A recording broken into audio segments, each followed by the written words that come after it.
This video is all about the Russian Hill neighborhood of San Francisco, which is named after one of San Francisco's 44 hills and is one of San Francisco's biggest hills and one of San Francisco's original 7 hills. This is Austin Clark, your lawyer turned real estate agent and real estate developer in San Francisco. I've lived in multiple neighborhoods all across San Francisco, giving me in-depth firsthand knowledge of what it's like to live and work in the city. If you're thinking about relocating, definitely reach out to me. My contact information is in the description below. I will personally answer every call, every email, every text, and I'd be more than happy to help you. And if you like videos just like this, please consider subscribing to my channel, and don't forget to click the bell so you're alerted every single time I post a video. All right, so this video is all about the Russian Hill neighborhood, which is one of the most expensive in the city, and it is very much quintessential San Francisco living. When you think about living in San Francisco with the hills and with the views, chances are one of the images you see is going to be from Russian Hill. Russian Hill is directly to the north of Nob Hill, and it is south of Fisherman's Wharf, to the west of North Beach and east of Cow Hollow and the Marina neighborhoods. San Francisco's probably most famous street,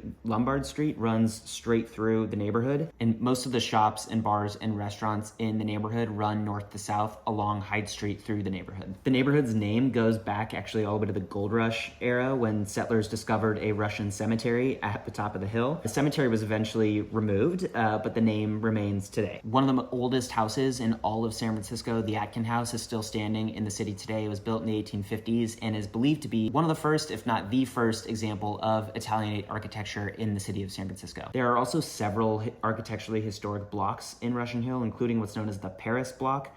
There's also a pedestrian-only Macondri Lane, and then there's the Vallejo Street Crest Historic District as well. So there are a lot of architecturally significant and historic homes in the Russian Hill neighborhood. So what is living in Russian Hill like? Well, if you couldn't guess based on the name, the entire neighborhood is built into one of the biggest hills in San Francisco. So many of the streets, portions of streets, are actually staircases from one level of the hill, up or down to the next level. But because you are on one of the biggest hills in San Francisco, whether you're visiting there or you're a resident there, Russian Hill does have some of the best views in the entire city. If you're standing at the top of Lombard Street, or at least the crooked part of Lombard Street, you have views, of the entire, downtown and East Bay.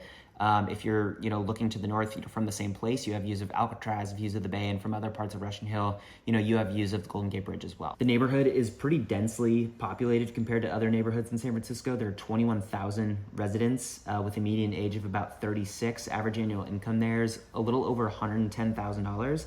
And it's pretty evenly split between single and, married or divorced people. It's about a 50-50 split. There's also a pretty good mix of single family and multifamily living in the neighborhood. So the Russian Hill neighborhood has a pretty good mix of, established families with kids, and also, young single people who are just moving to the city and want to, kind of get a feel for what the city's about. There are a ton of awesome things to do in Russian Hill, making it one of the most popular neighborhoods to either live in or visit for people who are in or visiting San Francisco. Russian Hill has a couple parks, but they tend to be on the smaller side because, again, everything's built on the top of hills, so you can't really have these massive open spaces. But these parks, nonetheless, are still pretty great. Alice Marble Park is a great park at the top of Russian Hill. They've got, tennis courts, basketball courts, and you have views of the, city and the bay from there. Ina Colbreth is also a small open green space. It's built between some homes and has awesome views of the city. And it's, pretty great for, just a quiet, picnic or just a, relaxing time outside. The brand new Francisco Park also sits on the Russian Hill hillside. It's on the northern end. It does have a little bit more open space than some of the other parks there. It's brand new. It's got a, new dog play area, children's play area. It's a great spot. In addition to the parks, you have a lot of incredible shopping and restaurants on Russian Hill, mainly up and down Hyde Street and Polk Street. Most of the, neighborhood shops and restaurants align Hyde Street, which runs north to south through the neighborhood. Elephant Sushi is a great sushi spot. Seven Hills, which is named after San Francisco's original, Seven Hills, is an Italian restaurant. Everything is made in-house. All their noodles are made in-house. It is incredible Italian food. Union Larder is there. It's a really cool wine shop. Has, the cable car running, up and down next to it all day, which makes for a pretty cool experience. You're also, if you're living in Russian Hill, you're walking distance or a short drive to, all the bars and restaurants that are in North Beach, which is the neighboring area to the east. You're also, walking or short drive distance to Cow Hollow and the Marina, which is the neighboring neighborhoods to the west. It's also close to the city's financial district, which makes it a great place for young people, or executives or financiers or lawyers who are working in the city to live. Polk Street is also one of the main thoroughfares in the neighborhood.